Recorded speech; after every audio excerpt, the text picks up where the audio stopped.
Hello students, आपका स्वागत है आपके चैनल इजी वे पर। और हम जो है जैसे कि आपको बताया था साइंस की सीरीज़ करा रहे हैं। तो इस सीरीज़ में हम इस प्रकार से क्वेश्चंस कराते हैं कि एक क्वेश्चन में हम कई कई सारे क्वेश्चन शामिल कर लेते हैं और न्यूमेरिकल करा रहे हैं और इसके साइंस के क्वेश्चंस भी कराएंगे और हम मैथ्स की भी सीरीज़ करा रहे हैं। ऐसे ऐसे क्वेश्चन मैथ के करा रहे हैं, एडवांस मैथ है, अलजेब्रा है, ट्रिग्नोमेट्री है, ज्योमेट्री है, 2D है।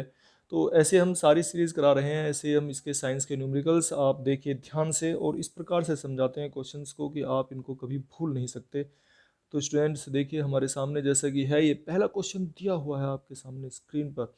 एक अवतल दर्पण की वक्रता त्रिज्या 6.2 सेंटीमीटर है। जो वक्रता त्रिज्या है वो 6.2 सेंटीमीटर है। तो इसकी फोकस लंबाई हमें निकालनी है। तो किस प्रकार से हम फोकस लंबाई निकालते हैं, तो स्टूडेंट्स ये क्या होता है और किस प्रकार से हम इन्हें सोल्व करते हैं, पूरा इसमें इस तरह से डिटेल में बताते हैं कि आप इसको भूलेंगे नहीं, आपको हमेशा याद रहे। जब हम दर्पण के सामने खड़े होते हैं, जो मिरर होता है उसके सामने हम अपनी इमेज देखते हैं, अपना प्रतिबिंब देखते हैं, उसे इंग्लिश में इमेज कहते हैं। तो जो हम घरों में यूज़ करते हैं वो समतल दर्पण होता है, प्लेन मिरर होता है। और अगर मान लिया एक ये हम सर्कल लेते हैं, इस सर्कल को अगर हम ऐसे काट दें, ठीक है स्टूडेंट्स, अगर हम ऐसे काट दें इसको, ये एक, हम कह रहे हैं एक व्रत है, ठीक है। एक व्रत को अगर हम इस प्रकार से काट दें यहाँ से, तो ये जो अब बनता है ये हमारा अवतल दर्पण होता है। इस प्रकार का दर्पण है, ये अवतल दर्पण है। तो देखिए अभी जैसे हमने पूरा किया था, ये व्रत था और इस व्रत का ये हम यहाँ पर देखिए, जैसे हमने इसको फिर से मैं पूरा कर देता हूँ एक बार, हमने इसको फिर से पूरा कर दिया है। तो ये इसका सेंटर है, ये इसका सेंटर है और इसकी ये त्रिज्या कहलाती है, ये इसकी त्रिज्या होती है, ये सी है। और यहाँ से यहाँ तक की जो डिस्टेंस है ये इसकी त्रिज्या होती है और इसने त्रिज्या दी हुई है ये 6.2 सेंटीमीटर। तो अभी हम जैसे बात कर रहे थे, अगर हम इसको मिटो देते हैं, ये देखिए, तो हमें इस समझ में आएगा, हम इसको कभी नहीं भूलेंगे इस प्रकार से। तो ये इसकी त्रिज्या है 6.2 सेंटीमीटर जो इसने दी हुई है और ये 6.2 सेंटीमीटर त्रिज्या है। तो इसकी फोकस लंबाई क्या होती है, किस प्रकार से फोकस लंबाई निकाली जाती है। तो ये देखिए, ये अवतल दर्पण है। समतल दर्पण का प्रयोग तो हम अपने घरों में करते हैं, लेकिन अवतल दर्पण का प्रयोग कहाँ कहाँ पर होता है ये भी आपको मालूम होना चाहिए। भी बहुत बार पूछा जाता है क्वेश्चन, बहुत इंपॉर्टेंट क्वेश्चन है। और ये एसएससी, सीजीएल और आपके ये रेलवे ग्रुप डी सभी में पूछे जा रहे हैं, टेट, सी टेट। तो सभी बच्चे इससे देख सकते हैं यहाँ से कि अवतल दर्पण का जो प्रयोग है वो टॉर्च में होता है। टॉर्च, जो हम घरों में टॉर्च जलाते हैं, सर्च लाइट में इसका प्रयोग होता है। अवतल दर्पण का सर्च लाइट में प्रयोग होता है इसका। तो स्टूडेंट्स, हम एक क्वेश्चन में कई सारे क्वेश्चन आपको कराएंगे, टॉर्च में, सर्च लाइट में।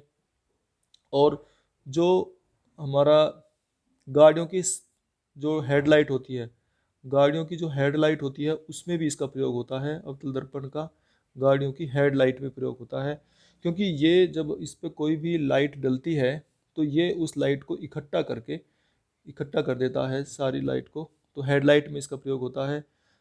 Search light, torch, makeup mirror, जो मेकअप मिरर है हमारे, मेकअप मिरर किसे बोलते हैं हम, मेकअप मिरर, जिससे मिरर, जो ऐसा दर्पण जिसके सामने हम मेकअप करते हैं अपना, तो उसमें अगर हम सेविंग मिरर भी होता है, सेविंग मिरर में भी ये यूज़ होता है।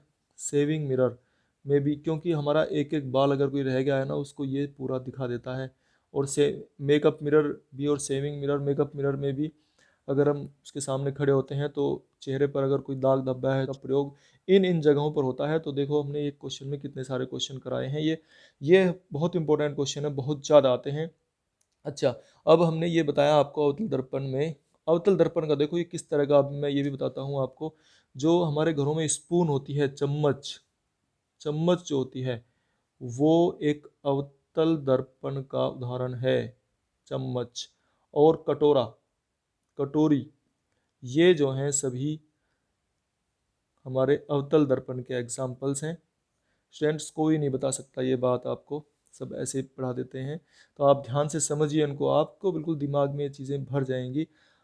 आप कभी नहीं भूल पाने के। हम इस प्रकार से पढ़ाते हैं बहुत ही आसान तरीके से और एक्सप्लेनेशन के साथ में। एक क्वेश्चन को के साथ साथ कई सारे क्वेश्चन हम पूरा करवा देते हैं। तो ये स्पून चम्मच होती है जो घरों में, वो अवतल दर्पण का एक एग्जाम्पल है। कटोरा कटोरी जो है वो हमारे एक अवतल दर्पण के एग्जाम्पल्स हैं। और ये यहाँ यहाँ प्रयोग होते हैं torch, search light, headlight, makeup mirror, saving mirror में। अच्छा, ये जो अवतल दर्पण है इसके बारे में हम बात कर रहे थे। तो इसमें यहाँ पर सेंटर होता है, तो कभी कभी ये दो दो चीज़ पूछ लेता है, तो ये हमें मालूम होना चाहिए, अब हम कभी नहीं भूलेंगे। इसके आधे डिस्टेंस पर अगर मान लिया ये, अब थोड़ी देर के लिए भूल जाते हैं हम, ये 6.2 है। अगर मान लिया 4 सेंटीमीटर है यहाँ से लेके यहाँ तक, तो ये इसकी जो आधी दूरी है उसको फोकल कहते हैं, फोकस डिस्टेंस कहते हैं आधी दूरी को। अगर ये 4 है तो इसकी आधी दूरी जो है 2 हो जाती है। तो स्टूडेंट्स जो आर्ट साइड के हैं, कॉमर्स साइड के बच्चे हैं ना, वो भी इसको अच्छी तरह के समझ जाएंगे, कभी नहीं भूलेंगे। तो इसकी जो त्रिज्या है, ये इसकी इस डिस्टेंस की, इस दूरी की आधी दूरी को हम बोलते हैं फोकल डिस्टेंस। तो ये फोकस दूरी होती है, ये वाली दूरी हमारी इसकी फोकस दूरी होती है। ये क्या होती है हमारी फोकस दूरी, जो ये पूछ रहा है। फोकस लंबाई है जैसे कह रहा है इसमें, क्वेश्चन में कह रहा है फोकस लंबाई। ये सब क्वेश्चंस जो हम करा रहे हैं ना, सब ये आए हुए क्वेश्चंस हैं, और इन पर आगे पीछे जितने भी हैं हम सभी तरह के क्वेश्चन आपको बना के दिखा रहे हैं जो पेपर में आ सकते हैं, इससे अलग नहीं कुछ भी आ सकता है। तो फोकस दूरी जो है इसकी वो आधी होती है। अगर मान लिया ये 6 है तो ये 3 हो जाएगी। अगर ये 8 है, अगर मान लिया ये इसकी त्रिज्या जो है ये 8 है, यहाँ से लेके यहाँ तक 8 है, तो इसकी ये आधी यानी कि 4 हो जाएगी फोकस लंबाई, अगर ये त्रिज्या है। ठीक है, अगर ये त्रिज्या इसकी 8 दी हुई है तो फोकस दूरी जो है इसकी वो कितनी हो जाएगी, फोकस दूरी इसकी 4 हो जाएगी। फोकस लंबाई कह दो या फोकस दूरी कह दो, एक ही बात है। तो फोकस लंबाई उसकी 4 हो जाएगी। तो अब इसमें जो दिया हुआ है, अब हम अपने क्वेश्चन पर आते हैं।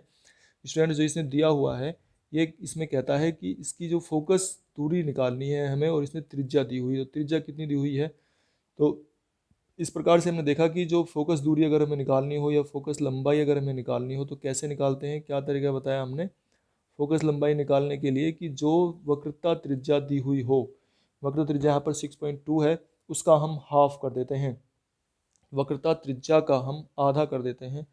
तो जैसे यहाँ पे 6.2 दी हुई है, जैसे हमने 8 का आधा 4 किया था या 6 का आधा 3 किया है, उसी प्रकार से फोकस लंबाई 6.2 का हम हाफ कर देंगे। तो ये कितनी हो जाएगी, 3.1 सेंटीमीटर हो जाएगा। तो इसका कौन सा हमारा ये सेकंड जो है, सेकंड विकल्प सही है। सेकंड विकल्प हमारा बिल्कुल सही है स्टूडेंट्स। देखिए कितने आसान तरीके से हमने बताया है। आप लगातार बने रहिए, ऐसे ऐसे हम क्वेश्चंस और करा रहे हैं, आप इनको कभी भूल नहीं पाएंगे। तो देखिए स्टूडेंट्स, आपके सामने स्क्रीन पर है अब ये हमने क्वेश्चन पहला भी, ऊर्जा के बहुत ज़्यादा सवाल आ रहे हैं। तो स्टूडेंट्स हम आपको केमिस्ट्री के सवाल भी कराएंगे, बायो के भी, और इस प्रकार से कराएंगे कि आप एक भी सवाल नहीं भूलेंगे। अब देखिए ये बताया हुआ है 6 किलोग्राम द्रव्यमान और 480 जूल स्थितिज ऊर्जा वाली एक वस्तु को ऊंचाई पर रखा गया है, जमीन से उस वस्तु की ऊंचाई ज्ञात करो। तो स्टूडेंट्स हमने पहले भी बताया है कि एक, अब अगर आप के अंदर जो ऊर्जा है, जो एनर्जी है, वो किस किस से मिलती है, हमने बताया था उस दिन भी। एनर्जी हमारे अंदर मास इकट्ठा हो गया है, और वो हमें मास कैसे इकट्ठा होता है, दूध से। ठीक है ना, वो दूध से, फ्रूट से, ड्राई फ्रूट से, इससे इकट्ठा होता है। तो मिल्क है हमारा, वेजिटेबल्स हैं, इनसे सबसे इकट्ठा होकर मिलता है। वेजिटेबल्स ज़मीन पर उगती हैं, और ज़मीन से ये जो वेजिटेबल्स, ठीक है स्टूडेंट्स, और जब हम इनको सबको खाते हैं तो फिर हम में, अगर हम ये मास दिया है, और देखिए इस तरह के जितने भी क्वेश्चंस होंगे उनमें जब भी कभी स्थिर ऊर्जा के बारे में बात करेगा तो ये जी जरूर दिया होगा। जी, आप ध्यान से देखेंगे, जी जरूर दिया होगा। तो जब भी कभी, तो इसका मतलब है वो स्थिति की बात करता है, क्योंकि हम पेड़ पर चढ़ते हैं, दीवार पर चढ़ते हैं, तो वहाँ से हमारी स्थिति बनती है। तो उस स्थिति के बारे में जब ये बात करता है तो इसे हम स्थितिज ऊर्जा कहते हैं। और ये स्थितिज ऊर्जा जो है वो बताया था हमने कि वो प्रोडक्ट से बनता है, किस किस के, एक तो मिल्क, वेजिटेबल, और हमारी जो हाइट है, इसका मतलब ये mgh से हमारी ये स्थितिज ऊर्जा बनती है। तो जब भी कभी निकालनी स्थिर ऊर्जा तो m, g और h की हम प्रोडक्ट निकालते हैं। लेकिन अगर कभी भी ऊर्जा हमारी mgh से निकलेगी। ठीक है स्टूडेंट्स, अब अगर ऊर्जा पहले से दी हुई हो, मतलब हमारे अंदर जो ऊर्जा है, अगर कोई हमसे पूछे लगे कि तुम्हारे अंदर इतनी एनर्जी है, तुम कितने ऊपर पेड़ तक चढ़ जाओगे, तो जो सब चीज़ को मिलाकर तो हमारी एनर्जी बनी थी, तो सबकी हम प्रोडक्ट निकाल लेते, तो एक तुम कितनी हाइट तक चढ़ जाओगे, तो उसके लिए तरीका है इसमें। अब क्या तरीका लगाओगे आप? तो अगर हमें इस तरह से हाइट निकालनी हो, जैसे पूछ रहा है हाइट हमसे, तो जो इसने ऊर्जा दी हुई है 480 जूल ऊर्जा दी हुई है इसने, जो अब क्या कहते हैं, एम जी एच थे ना तीनों, ये एच नहीं, तो एम और जी से, इनसे जो बाकी चीज़ है, ऊर्जा को बाकी चीज़ से डिवाइड करेंगे, हम भाग कर देंगे, ठीक है ना, बाकी चीज़ों से भाग कर देंगे, तो 6 है हमारा ये जो 6 किलोग्राम द्रव्यमान दिया था, और जी जो दिया हुआ है 10, इसका भी जरूर ध्यान रखना है, इससे हम भाग कर देंगे। तो अब देखिए, 0 से 0 कैंसिल, और 6 अट्ठे 48, इस तरह से हम निकाल लेते हैं, ये 8 मीटर हाइट हमारी निकल जाती है। तो अगर ये, तो इसका विकल्प जो है हमारा फोर्थ जो ऑप्शन है, ये बिल्कुल सही है। तो स्टूडेंट्स ये ध्यान रखना है, अगर हमारी जो ऊर्जा है, अगर हम दीवार पर चढ़ते हैं, पेड़ पर चढ़ते हैं, रस्सी पर चढ़ते हैं, तो ये सारी जो है हमारी स्थितिज ऊर्जा होती है। फिर गतिज ऊर्जा भी होती है, लेकिन उसको भी बताएंगे हम, उसके क्वेश्चन लेंगे जब। तो गतिज ऊर्जा कैसे होती है उसकी हमने जिक्र कर दिया है, हम आपको बताएंगे। तो इसका मतलब पेड़ पर जब हम कभी चढ़ेंगे, पेड़ पर चढ़ने पर, ठीक है, दीवार पर चढ़ने पर और रस्सी पर चढ़ने पर जितनी भी ऊर्जा होती है, जिसमें हाइट का जिक्र कर देगा, वो सब हमारी स्थिर ऊर्जा होती हैं। तो स्थिर ऊर्जा जब भी हम निकालेंगे, वो एम जी एच से निकालेंगे। इसका फॉर्मूला बहुत ज़्यादा सवाल पूछ रखे हैं स्थिर ऊर्जा पे और गतिज ऊर्जा पे, तो इसलिए हमें ध्यान रखना चाहिए कि स्थिर ऊर्जा जो है हमारी एम जी एच होती है, और स्थिर ऊर्जा जो है वो बदलती रहती है। अगर मान लें यहाँ ये हम दीवार पे खंबे पे चढ़ गए हैं, या खंबा भी हो, ठीक है ना, ये खंबे पे चढ़ते हैं, तो भी वहाँ पर स्थिति, मतलब जहाँ भी हाइट की बात होगी, वहाँ हम सभी जगह स्थिर ऊर्जा का प्रयोग करते हैं। तो स्थिर ऊर्जा जो है, यहाँ देखिए, अगर हम यहाँ थे तो स्थिर ऊर्जा कुछ और है, यहाँ है तो स्थिर ऊर्जा कुछ और है, तो ये बदलती चलती है स्थिर ऊर्जा उसके अनुसार। तो स्टूडेंट्स आपको ये पसंद आया होगा बिल्कुल। अब हम आगे चलते हैं, आपके सामने स्क्रीन पर थर्ड क्वेश्चन। तो स्टूडेंट्स देखिए, स्क्रीन पर आपके सामने है क्वेश्चन, 20 वाट के एक विद्युत लैंप का प्रतिदिन 8 घंटे उपयोग किया जाता है। तो जो विद्युत लैंप है, बल्ब यानी कि बल्ब का प्रयोग रोजाना किया जाता है और 8 घंटे किया जाता है। लैंप द्वारा एक दिन में प्रयुक्त की गई ऊर्जा की यूनिट्स ज्ञात करनी है। ऊर्जा कितनी यूनिट्स को वो एक दिन में यूज़ करता है। तो बहुत ज़्यादा सवाल पूछ जाते हैं स्टूडेंट्स इस प्रकार के, आप ये सीखनिए ज़रूर ध्यान से। और हमने पिछले वीडियो में भी क्वेश्चन कराया हुआ है इस प्रकार का, तो आप ध्यान से देखते रहिए, समझिए, और वीडियो को एक बार समझ में आता है तो 2 बार देखिए, 3 बार देखिए। देखिए, जितनी भी मैंडलीफ की आवर्त सारणी है और ये बहुत सारी चीज़ हैं केमिस्ट्री की, सारी हम आपको इस तरह से कराएंगे कि आप एक भी इसको नहीं भूल पाएंगे। तो इसलिए हमारे चैनल को सब्सक्राइब कीजिए, ताकि सबसे पहले, और बेल आइकन को दबा के नोटिफिकेशन, जिससे सबसे पहले आपके पास में पहुँचे। तो स्टूडेंट्स लगातार आप देखते रहिए, एक भी अगर आपने स्टेप मिस किया तो आप नहीं समझ पाएंगे। तो इसने दिया हुआ है 20 वाट का बल्ब है, ठीक है स्टूडेंट्स, 20 वाट का बल्ब है और प्रतिदिन 8 घंटे प्रयोग किया जाता है। एक दिन में प्रयुक्त की गई ऊर्जा की गणना, एक दिन में, ये तो एक दिन में कितना चलता है, 8 घंटे चलता है, ठीक है स्टूडेंट्स। तो जब हमें ऊर्जा निकालनी है, इसमें देखो हर जगह ऊर्जा की बहुत ज़्यादा सवाल आ रहे हैं इसमें। प्रयुक्त की गई ऊर्जा की यूनिट्स निकालनी है, यानी कि जैसे हमारे घर में भी हम एक बल्ब मान लें यूज़ करते हैं, तो अगर वो 20 वाट का बल्ब है, जो एलईडी है वो 10 वाट 15 वाट की इस तरह से आ रही हैं, तो अगर मान लिया बल्ब जो है वो 20 वाट का है और 8 घंटे जलता है, तो हमें अगर यूनिट्स निकालनी है उसकी, तो देखिए किस प्रकार से हम निकालते हैं। एनर्जी, ई लिखेंगे इसको, एनर्जी कितनी यूज़ कर रहे हैं हम, तो 20 वाट का बल्ब है, 20 वाट, और कितने घंटे जलता है, 8 घंटे, बस इनकी मल्टीप्लाई कर देनी। तो स्टूडेंट्स देखिए, ये क्वेश्चन था हमारा, 120 वाट का बल्ब है वो, और तो जो घरों में प्रयोग होते हैं पहले ऐसे ही चलते थे, 100 वाट 120 वाट का बल्ब है।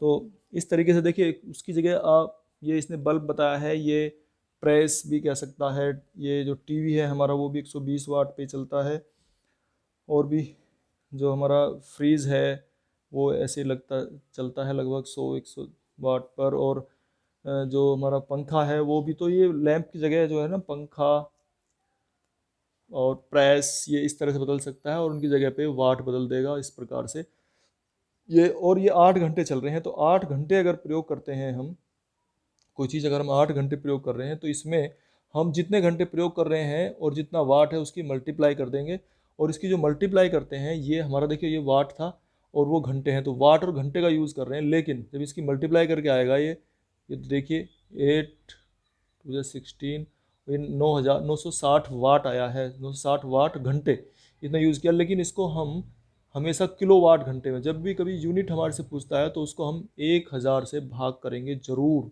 क्योंकि किलोवाट घंटे जो है, एक यूनिट जो है वो किलोवाट घंटे में बदला जाता है। यूनिट जो है, यूनिट जो होती है, हम जैसे कोई घरों में प्रयोग करते हैं कि किसी घर में 100 यूनिट पर यूज़ हुई हैं, या मान लिया ऐसे आप यूज़ समझो कि एक दिन में अगर 5 यूनिट खर्च होती हैं तो इसका मतलब 5 किलोवाट घंटे होते हैं, वो 5 किलोवाट घंटे, ठीक है ना। 5 किलोवाट और घंटे, इतने घंटे से किलोवाट में मल्टीप्लाई करके अगर हम कह रहे हैं ना ये 5 किलोवाट घंटे, तो हम इसका मतलब कह रहे हैं उसको कि 5 किलोवाट बिजली प्रयोग हुई है और कितने घंटे प्रयोग हुई है वो लिखा जाता है। तो 5 किलोवाट घंटे, और इसको यूनिट कहते हैं, ये यूनिट होती है 5 यूनिट्स। तो इसी प्रकार से स्टूडेंट्स ये जो है हमें ये 960 वाट घंटे हुए, तो जबकि हमें चाहिए किलोवाट, यूनिट उसे कहते हैं। इसने यूनिट्स में पूछ रखा है आंसर, ये ध्यान रखने वाली बात है, इसको ध्यान से समझना है।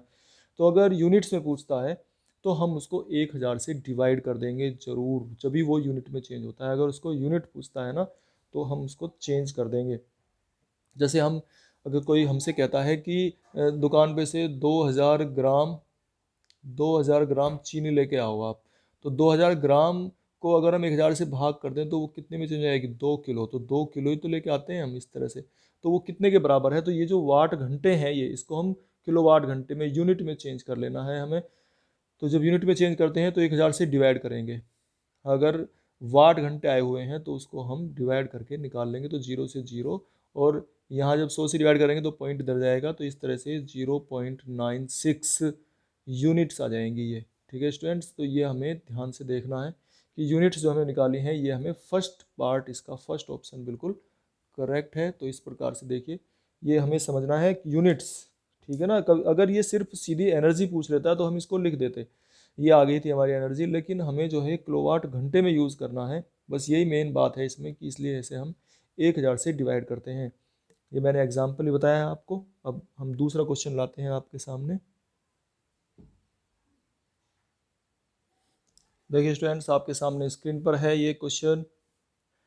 किसी माध्यम में एक कण 2.5 सेकंड में 40 कंपन पूर्ण करता है। तो कण जो है वो कंपन कर रहा है, दिख रहा है ना, ऐसे ये बता रहा है जैसे इसमें क्वेश्चन में कि कंपन कर रहा है, कंपन करता है। तो कंपन जो है ना, कण ऐसे करता है, देखिए ऐसे आप देखा होगा, ऐसे करता है, ऐसे करता है। तो यहाँ पर इस प्रकार जो है, इसको हम सही से डिफाइन करते हैं तो ये इसके कंपन माने जाते हैं इस प्रकार से। अगर हम बहुत छोटे उसे देखें तो कण ऐसे जो करता रहता है, इसको कंपन कहते हैं। अब यहाँ से अगर चलता है और वापस यहीं आ जाता है इसके सामने, तो इसको कहते हैं कि पूरा एक चक्कर इसने लगा दिया है। या अगर आप ऐसे ना समझें तो स्टूडेंट्स ऐसे भी समझ सकते हैं कि जैसे ये कोई ऐसे वृत्ताकार गति कर रहा है, इस प्रकार से गति कर रहा है, तो इसको हम कह रहे हैं कि ये एक वृत्ताकार गति कर रहा है, या सरल आवर्त गति भी कहते हैं। तो इस प्रकार से गति को ये समझाने के लिए मैं बता रहा हूँ। अच्छा एक बात बताइए, अगर इसमें मान लिया इस प्रकार से है कि कोई जो है कण यहाँ से चला और इस तरह से उसने 5 सेकंड में, हम ये कहें 5 सेकंड में 20 चक्कर लगा दिए, ठीक है ना, 5 सेकंड में 20 चक्कर लगा देता है वो। तो एक सेकंड में कितने लगा रहा है बताइए सोच के, एक सेकंड में कितने लगा रहा है, 4 चक्कर, ठीक है ना। ये 20 चक्कर लगाए थे उसने और ये लगा रहा है 4 चक्कर। अगर हम कहें कि कोई कण जो है जो इस तरह से घूम रहा है इसके चारों तरफ, तो ये आपको आसानी समझ में आ रहा है, नहीं तो अब अगर हम कहते हैं कि उसने 8 सेकंड में, वो जो है 8 सेकंड में चक्कर लगाता है 200, ठीक है, 200 चक्कर लगाए उसने 8 सेकंड में। तो एक सेकंड में, 8 सेकंड में 200 लगाए, तो एक सेकंड में कितने लगाए हैं, एक सेकंड में निकालने के लिए क्या करेंगे, उसे 8 से भाग कर देंगे, तो कितना आ जाएंगे, 25 चक्कर आ जाएंगे। इस प्रकार से जो चक्कर आए हैं, जो जितने चक्कर एक सेकंड में लगाता है उसे उसकी आवृत्ति कहते हैं। एक सेकंड में जितने चक्कर वो लगाता है उसे उसकी आवृत्ति कहते हैं। ये ध्यान रखिए, बस जो ये पूछना चाह रहा है मैं वो वहाँ तक पहुँचाना चाह रहा हूँ आपको, कि आपको रटना ना पड़े ये। तो एक चक्कर एक सेकंड में जितने चक्कर लगाता है उसे उसकी आवृत्ति कहते हैं। और इसको 2 चक्कर लगा रहा है, 1 सेकंड में 25 चक्कर लगा रहा है, तो इसको 25 हर्ट्ज बोलते हैं इसको, जो इसकी आवृत्ति का जो मात्रक है।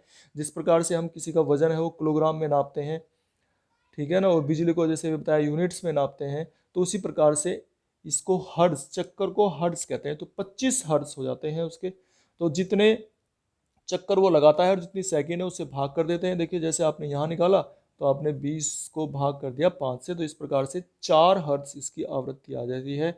इंग्लिश में इसे बोलते हैं फ्रीक्वेंसी। ठीक है स्टूडेंट्स, इस इंग्लिश में से इंग्लिश वाले बच्चे भी सीख सकते हैं। तो इसे फ्रीक्वेंसी बोलते हैं और इसे 4 हर्ट्ज इस तरह से लिखते हैं। हिंदी में बोलेंगे तो इसको हर्ट्ज जो है इस तरीके से लिखा जाएगा। हर्ट्ज भी लिखते हैं और हर्ट्ज भी लिखते हैं, कहीं कहीं ऐसे भी लिख देते हैं हर्ट्ज। तो आपको ये दोनों चीज़ पता होनी चाहिए, आप घबराएं ना। ये हर्ट्ज है और हर्ट्ज भी लिखते हैं, और इंग्लिश में हर्ट्ज भी लिखते हैं इस प्रकार से। और शॉर्ट फॉर्म में ये भी है इसका एक्रोनिम HZ।